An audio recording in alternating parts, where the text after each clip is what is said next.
Ito po, nagsalita na ang simbahang katolika, ang bishop, ang kaparian, at yung civil society group. Kaugnay po sa nangyayari sa ating bayan, may kaugnayan sa graft in corruption na talaga pong hindi katanggap-tanggap at napilitan na silang magsalita at kung ano ang kailang mga gagawin. Pakinggan po natin si Bishop sa kanyang mga sinasabi rito. Kung ano ang pinakamaganda, ano ang kailang salubin, at tila meron pa silang hinihiling diyan sa ating mababang kapulungan ng Kongreso at maging sa Senado. To demand justice and accountability. Ay, ito yun, The data on corruption-ridden projects are overwhelming. They involve trillions of pesos since 2016, including the 51 billion peso allotment to the Congressional District of Pulong Duterte and the 545 billion pesos allocated to just 10 provinces since July 2022, to name a few. The Senate's inquiry showed just what it means to be favored. 6,021 of 9,855 projects worth around 350 billion pesos lack details on the structure being built. Only 40% budget went to implementation, with the rest distributed among legislators, DPWH officials, COA auditors, and royalty owners. This attack on the nation's coffers is carried out brazenly without any attempt from the alleged perpetrators to hide their obscene lifestyles.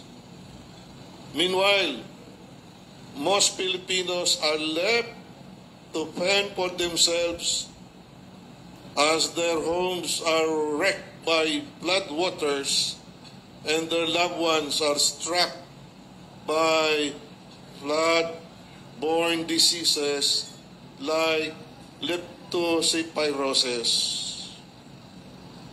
Can plunderers have any shame?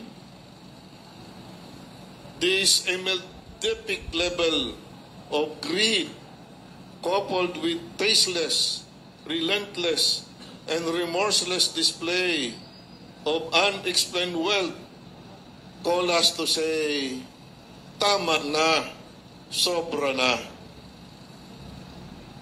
We are a moral and upright people, and we revile you.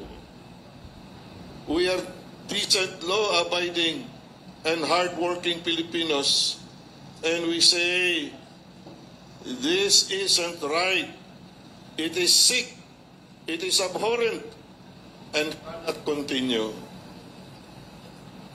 With the Executive Order 94, establishing an independent commission to investigate anomalies in flood control and other infrastructure projects, the ball is now in Congress court.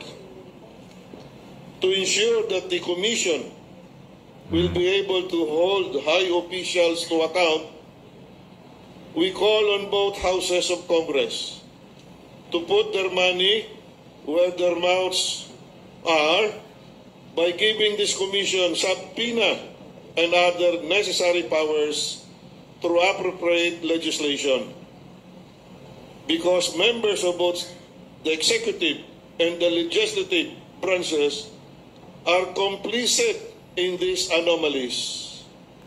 We also demand that every member of the commission to be a person of proven integrity and that civil society be given equal representation in its composition. Ayun. So, yun pala yung gusto nila. Ayan malinaw po doon sa unang laman ng kanyang statement na magsimula na dapat ay panagutin mula noong 2016 hanggang ngayong 2025. 6 years sa Duterte administration ng mga project at 3 years sa Marcos administration. At specific na binanggit yung 51 billion project sa Davao City na alam naman natin na identified yan ang distrito ni Pulong Duterte na anak ni dating Pangulong Duterte. Yan ang gusto nitong mga kaparian, mga obispo, at ating po mga civil society group. Ayun. So, wala tayong magagawa. Malaking grupo yung mga yan, civil society. At yan ay may karapatan. Huwag nating ibabaliwala yan. May persa yung mga yan. Katunayan doon sa press conference nila, napakaraming representatives nang galing sa iba-ibang sektor. Inula ko lang para kita sa inyo yung parinig yung speech, yung statement po nung pinaka naglilid sa kanila dito sa National Day of Protest, National Day para labanan ang graft in corruption sa ating pamahalaan. Ayan Parang dati hindi na natin inaasahan itong mga ganitong malakihang galawan at saka mga statement matitindi. Pero dahil nga po pera ng bayan, lahat tayo ay may karapatan dyan. Lahat tayo nagbabayad ng buwis, may trabaho ka wala, kumakain ka, naliligo ka, bumibili ka ng damit, bumibili ka ng sapatos, ikaw ay nagbabayad ng buwis. Yung mga nagsasabing hindi nagbabayad ng buwis, kulang sa kaalaman yun. Paano ka mabubuhay kung hindi ka magbabayad ng buwis, hindi ka kumakain, di ba? Ganun kasimple pa ako yan. Hindi lang yung may trabaho ang nagbabayad ng buwis. Hindi lang yung merong araw-araw na sweldo ang nagbabayad ng buwis. Kahit wala kang trabaho, kahit jeepney driver ka, bumili ka ng krudo, may bayad, may bawas ang tax. Di ba? Bumili ka ng brake fluid, may tax. Bumili ka ng gulong, ano bang gamit na sasakyan mo, may tax. Kaya kahit taxi driver, Grab, bus driver, lahat ng mga sakyan, nagbabayad ng buwis, pati yung mga pasahero. Yung estudyante, nagbayad ng tuition, may tax. O nagbayad ng libro, may tax. Sabihin na, lahat may tax yan, hindi pwede. Napupunta sa gobyerno.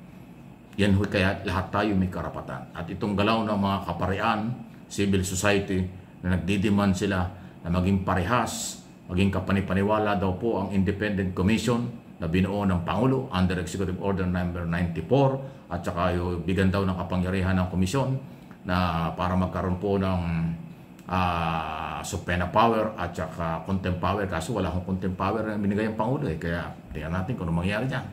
Pero ito hindi ho pang karaniwan na ito. Sa tagal ko pong nasa sa media at nagko-cover ng ganitong klase mga event, ito lang ho ngayong panahon ito talagang isa sa mga panahon na nagkakaisa ang mga Pilipino na lahat ay kumplena, lahat ay biktima, lahat ay nagagalit, lahat ay napupuno na, sobra na, tama na ang korupsyon na kinasasangkutan ng government official noon, ngayon, at mga politiko. So, specific na binanggit nila, si Pulong Duterte, 51 billion, at ang Duterte administration kasama ang 3 taon ng Marcos administration dapat imbestigahan at papaliwanag sila at panagutin ng taong bayan o sa mamamayang Pilipino dahil nga ho pera ito ng mamamayan. Please like and share, subscribe and follow sa hindi pa Mike Abe Opinion sa isang channel natin at itong channel na ito naman MA Pinoy TV.